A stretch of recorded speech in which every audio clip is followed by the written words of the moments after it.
Hey everybody, welcome to AJS News. This is video 2 of 2 for today. But first, a word from our sponsor. No.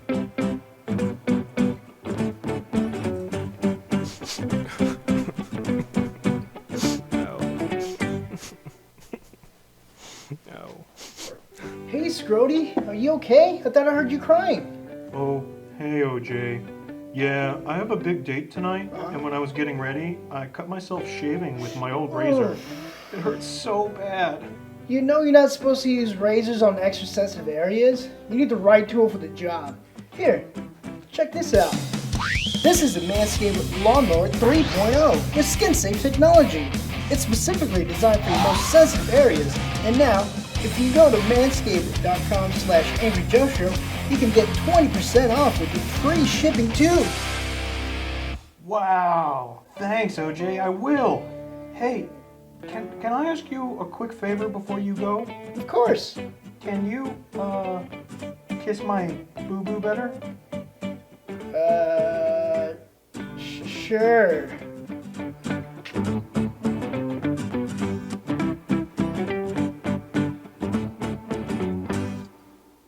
As you can see, we take care of our Scroties over here at the Angry Joe Show. Make sure you take care of your Scrody. Don't you know it? Click the links down below to continue to support our show. Manscaped supports us. Support them by browsing their website. See if there's a product you like. AJS News, the top 10 lists are coming out this week in the beginning of February. We have finished Forspoken last week, so we're already buying things for that review. And then we are working currently on finishing Dead Space, so we hope to do something on Dead Space as well. So a lot of content jammed in there. January was a train wreck. January was awful. So February is where I'm getting back on task here. So a lot of good games coming up, including Hogwarts. We're all excited about that one, and so stay tuned to the channel for some exciting content. But in the meantime, let's talk some more gaming news. Alex, what else happened over the week? According to Twitter, Warzone is dying. I don't know if you know about this, but I think it's hundreds legitimate. of thousands of people play every single day, but the player count is down. And so the internet says, no one is playing it. Lots of people are playing it, but Infinity Ward and Raven Studios, Activision, everyone who's making those decisions are actually going to be making changes to fix some of these things. So basic things. Season 2, Gulag, loot system, in-game economy will roll back how they worked in Warzone 1, meaning you're going to be able to buy your loadouts right away. Not going to be 32,000 or whatever, so you'll actually get to play with guns that you've unlocked, and you spent a lot of time in their multiplayer grinding. They put some steps and some things in your way. To prevent the fun. I see why, but it just resulted in preventing the fun. Yeah, and so loot, again, will pop out of bodies and sit on the ground. And so that was it. People didn't like the way that it was working before with like the backpack system. Players will find more cash on the map, and prices for consumables are going down. And the Gulag will return to 1v1 fight instead of 2v2 because You still gonna get that boss in the middle? they haven't said what if there's going to be a boss in there, but as of right now, like having someone just be AFK and you having to 2v1 will no longer be happening. I am one of the few people that did like 2v2, but I thought that it would be on some kind of rotation. You know what I mean? That's where I think it could be appropriate, to change things up. Maybe 10% of the time, 20% of the time, something like that. But I guess they're going to get rid of it completely. Fine. The old system worked good and well. So I'm fine with it. But they're also making some changes that are going to really piss some people off. Some people are talking about entirely quitting the game. They're going to be wiping DMZ progress. And so it's not just like they do in some of the seasons where in these other extraction games where you're just going to lose your weapons and things. That happens quite frequently. Insurance slots that you've unlocked through hundreds of hours of questing and grinding. All that stuff is going away. Yeah. And people are very, very upset about it. So That's a lot of hours they put into it. Why would they do that? There's a lot of hours into it. Unless they had given everybody a heads up that it wipes every season, that's probably what it has to do with it. If we are going into season 2, that you're going to get a wipe, and that's natural for these types of games. But I think they could have communicated that much better to people, if that's even the case. Yeah, so it looks like what's going to happen to Warzone 2 is it's going to go almost completely back to Warzone 1 as far as all of the systems. Hopefully, go back to tracking, wins and losses and things, so you can check all these other things. And so, if you were one of those people not playing Warzone 2 because you want to play Warzone 1, it may be time to check out. It's Warzone interesting to see if these changes back to the original is what actually is happening and will improve things, or if it's something completely different. Like, for example, the map. I personally don't really like the map as much as I liked the map in Warzone 1, and these changes aren't necessarily going to do anything in that regard. So maybe we'll see. We'll see. I'm sure there's going to be an uptick because any kind of season changes and additional, adding to the game is going to bring back some players. Will it retain it, or do we have to really wait until they add that new map? I mean, in my opinion, there's almost no reason for them not to just steal what Apex does and have a map rotation.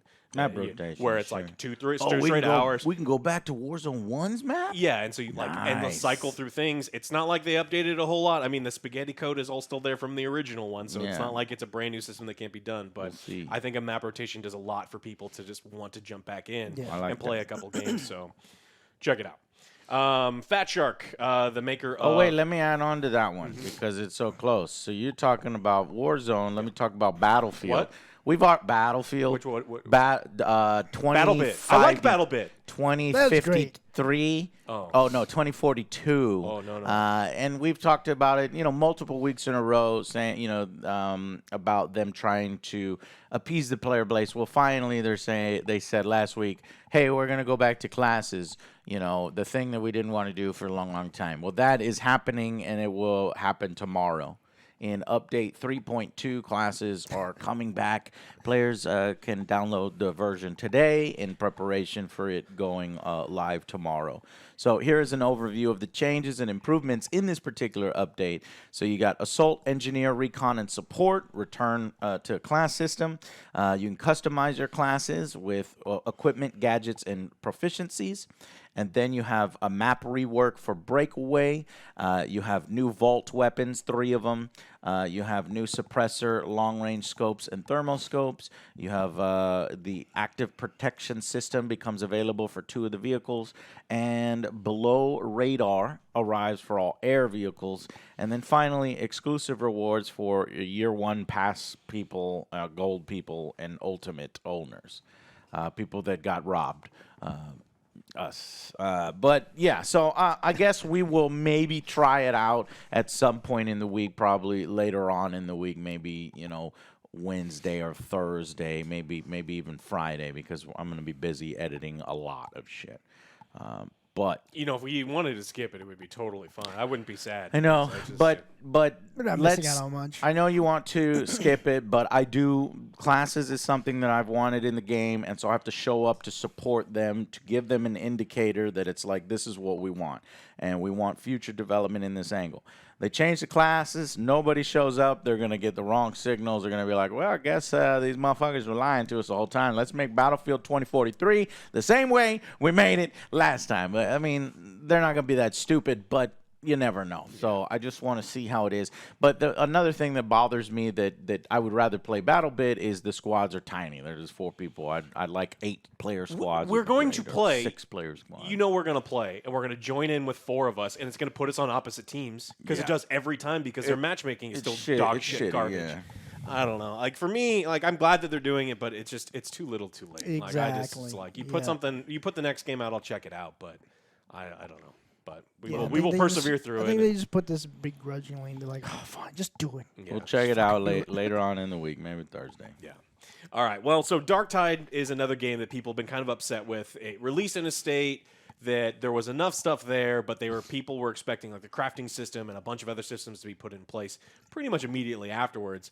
And here we are months later, and really nothing. And so people like me, I rushed to the level 30 on a bunch of different characters, and there ain't shit to do in the game. Like I have nothing to do in that game, so I've completely stopped playing it. So unless someone else is like, "Hey, do you want to play a game with me?"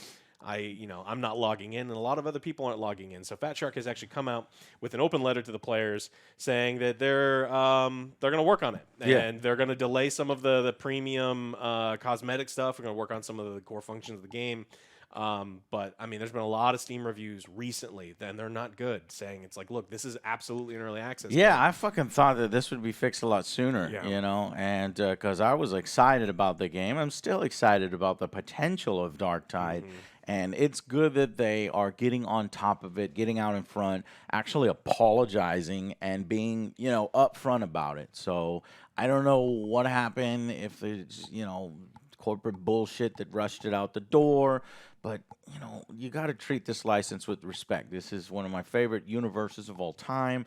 And I just assumed that there was going to be updates a lot sooner and a lot quicker. And now they're saying, hey, guys, we're sorry. We're gonna It's work on coming, this but- and fix it and make it what it can be.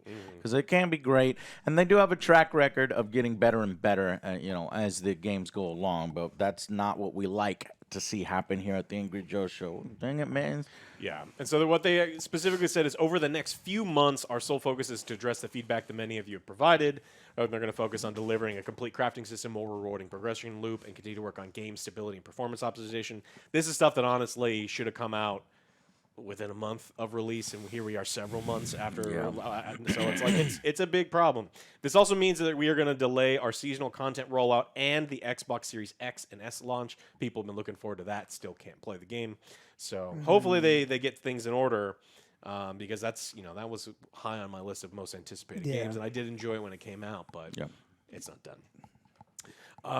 Video game industry revenues have been down pretty much across the board this last quarter. Xbox Q2 revenues down 13%.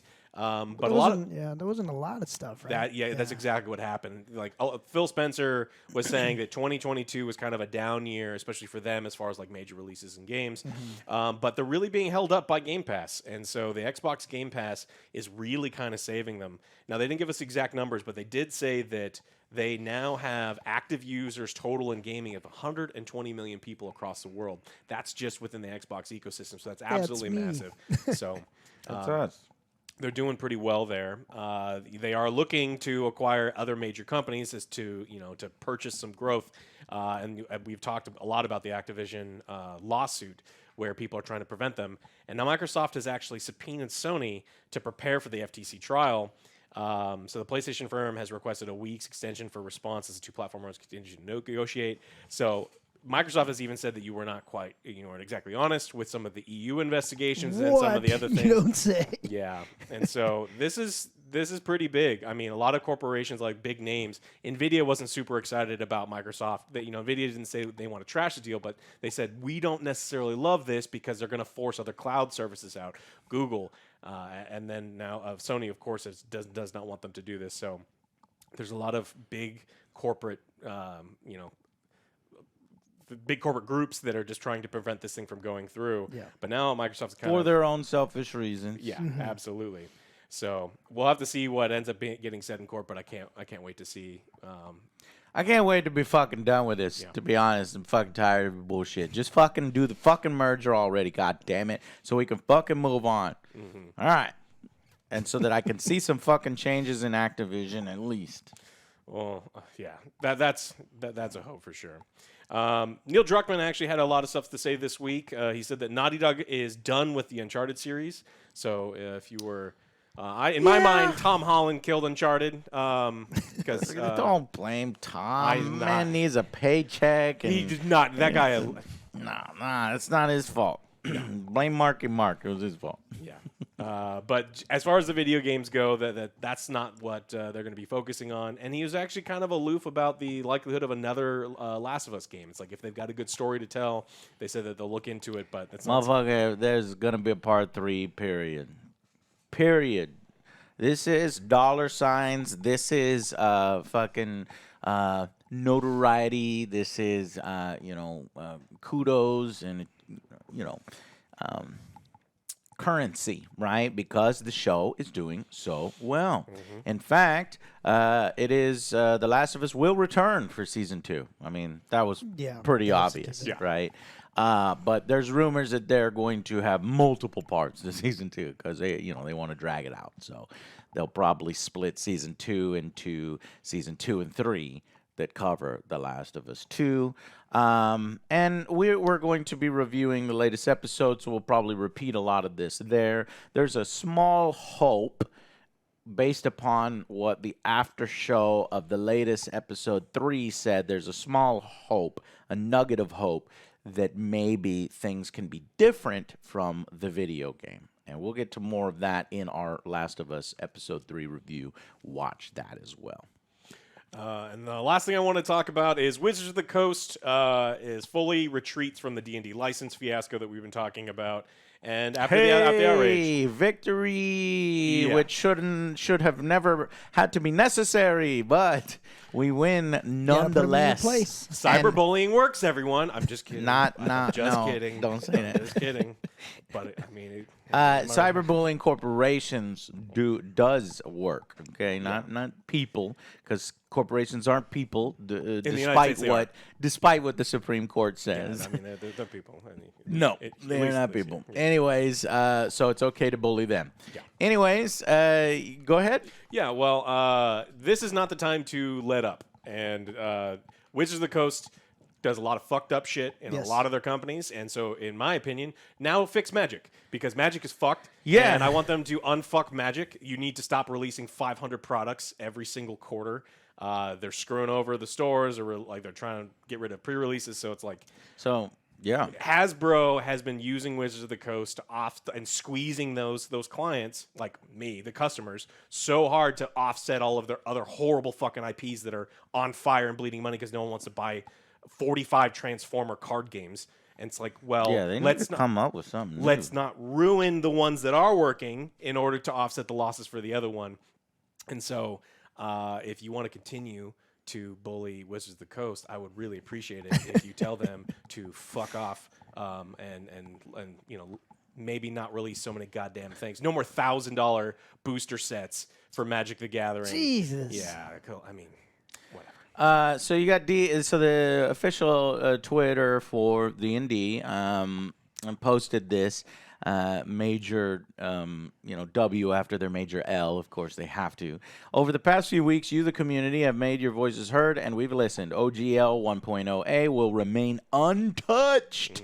And and then they're going one step further to say, aren't we gracious?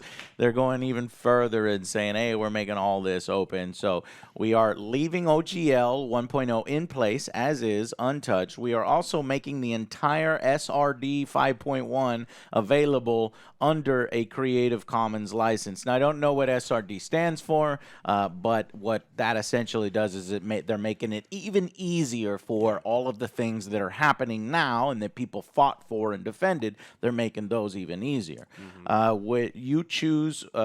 You choose which you prefer to use. So there's two different kind of creative licenses that you're allowed to go through. So, and then they continued tweeting as if it was their idea all along. Your feedback in the OGL 1.2 survey is already clear, and we're acting on it. So 62% are satisfied with adding the SRD to the Creative Commons, and those dissatisfied want more in the Creative Commons. 89% were dissatisfied with deauthorizing the OGL. That's pretty fucking high. And 88% do not want to publish content under the shitty OGL 1.2 that they were about to do. So, thank you for your continued dedication and love for Dungeons & Dragons. We are sorry for the pain we have caused to the community. There it is. We look forward to building what comes next with our players and creators. We'll try to find another way. We are sorry we hurt you. What's potentially good from a consumer standpoint is it actually may be too late for a bunch of people. Pathfinder rule sets were sold out absolutely everywhere. People are switching over to different rule systems. The new open RPG creative license, the Orc, 1,500 TTRPG publishers said that they were going to look at that one versus Wizards of the Coast one. So right, because Pazio is like, and by the way, they announced, hey, we're not backing off. We're going to continue to do what we said we were going to do in retaliation for this. So that's good on that. That's the Orc, the open RPG creative license. Over 1,500 TTRPG publishers said that they support that kind of thing. This may have pushed people away from Wizards of the Coast because, yes, we did bully them into reverting back, but if they're going to continue to try to push the line and people are like, well, why? This is a simple thing. You can't copyright rule systems. You can't trademark rule systems. So we're just going to go with a company that isn't going to fuck us over, when Hasbro has another bad quarter next year. So we'll have to see if it's too little too late. I imagine D&D goes absolutely nowhere, but it may draw, other companies may start picking up big chunks of market share, which just further compounds the problem. I got a little bit more description here. Hopefully there's no hidden doublespeak or shift language here. If not, it seems like a great thing for everybody involved. Breaking it down into 3 bullet points. 5th edition D&D, third-party content creators no longer have to worry. They can stick to 5th edition while exploring their future options, whether one D&D or something else entirely. And number 2, maintaining the third-party content creators' presence makes for a better experience for all current and future 5th edition players.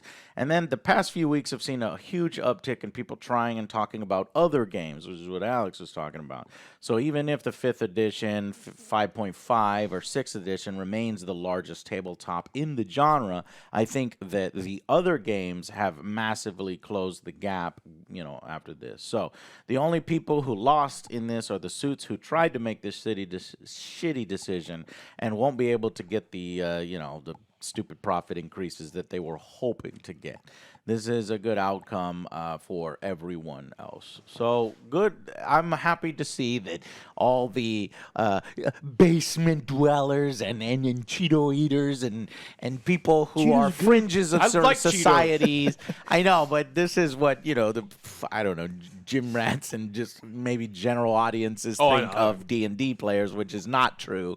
But it just shows you the power of those people. Motherfuckers have disposable income, and it's like, if you want my wallet and you want my money, you're going to listen to what I say. You done fucked it up. Get the fuck out of here. And then, no, please, baby, take me back. We won't change anything. We'll make it irrevocable. I think it's irrevocable now, and we'll never touch it again. It's like, that's right. Mm-hmm. So good community victory. Oh, absolutely. And just to remind people, D&D wasn't losing money. Wizards of the Coast isn't losing money. Magic wasn't losing money. None of these companies were. They were making good money. They were paying their employees. They were making profits, actually record profits year after year. Mm-hmm. I think Wizard dipped once, like one quarter, but they've been doing very well. They did it because they didn't want some money. It's not like they weren't making even more money. They wanted all of the fucking money. And so all of the money related to D&D. Yeah, and so this was just that corporate greed. It's like when corporate greed goes wrong, and this is as a consumer, it's a great victory. Oh, yeah. So continue your only corporation cyberbullying, please. Exactly. Yeah. Anything else that you Great got? job. Little pieces here and there. Another Dragon Ball Super now collaboration with Fortnite. We managed to not participate in another Fortnite session after the first Dragon Ball. Superman so I think, came out. That's the only time. Yeah, Superman. We also promised if they were going to do like a Bob Ross, Ninja Turtle, Bill Nye, I or wanted something. Bob Ross. I wanted Steve Irwin. I want Mr. Mr. Rogers. Rogers. If they do like that trifecta of personalities, we have to play again.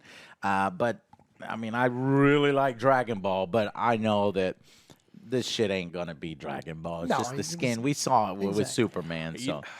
So there's that, and then One Piece live action on Netflix is definitely releasing this year. They released a bunch of new images and a poster for setting sail this year. And Another one that's not a good I don't record, think though. it's gonna work. I really, I don't think that works. Death Note went so well for Yeah, I was gonna say everybody, that one and didn't go very Bebop. well. like the- and- Bebop. It seems like they're determined to make shitty live-action adaptations for every anime on Netflix ever. I don't know. It's got to be some sort of weird tax scheme that they got. It's like, well, we'll say that we lost $10 billion making One Piece live action, and then we won't have to pay taxes. We'll see if they learn from their mistakes. I'm gonna say no. They're not gonna learn from it. No. Yeah. So that's it. I don't have high hopes for that. Yuck.